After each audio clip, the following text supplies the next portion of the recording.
صدمے سے امریکی ریاست کیلیفورنیا میں زلزلے کے جھٹکے محسوس کیے گئے۔ امریکی میڈیا کے مطابق ریاست کیلیفورنیا میں 5.1 شدت کا زلزلہ آیا۔ ابھی تک جانی و مالی نقصان کی اطلاع نہیں ملی۔ امریکی میڈیا کا کہنا ہے کہ زلزلے کے جھٹکے لاس اینجلس کے شمالی علاقوں میں بھی محسوس کیے گئے۔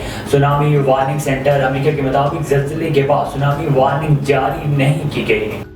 شمالی کوریا نے کروز میزائل کا ایک اور تجربہ کر لیا۔ شمالی کوریا کی سرکاری ایجنسی کے مطابق اسٹریٹجک کروز میزائل کا تجربہ مشرقی ساحل کے قریب بحری جہاز سے کیا گیا۔ شمالی کوریا کے رہنما کم جون ان بھی میزائل تجربے کے وقت موجود تھے۔ میزائل کے بارے میں مزید تفصیلات جاری نہیں کی گئیں۔ شمالی کوریا کے رہنما کم جون ان نے بیان میں کہا کہ خطے میں امریکہ اور جنوبی کوریا کی مشترکہ جنگی مشقوں کا مؤثر جواب دیا جائے گا اور شمالی کوریا کی دفاعی صلاحیتوں کو مضبوط بنانے کا سلسلہ جاری رہے گا۔ شمالی کوریا کی جانب سے بیان میں جنوبی کوریا اور امریکہ کی مشترکہ فوجی مشقوں کی مذمت کرتے ہوئے اسے جنگ کی ریہرسل قرار دیا گیا۔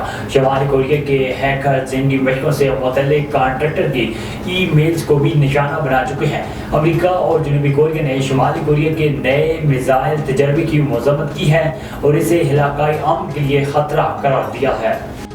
کانگو میں سیلاب متاثرین کے کیمپوں میں آتش زدگی سے 7 بچے جھلس کر ہلاک جبکہ 4 شدید زخمی ہو گئے۔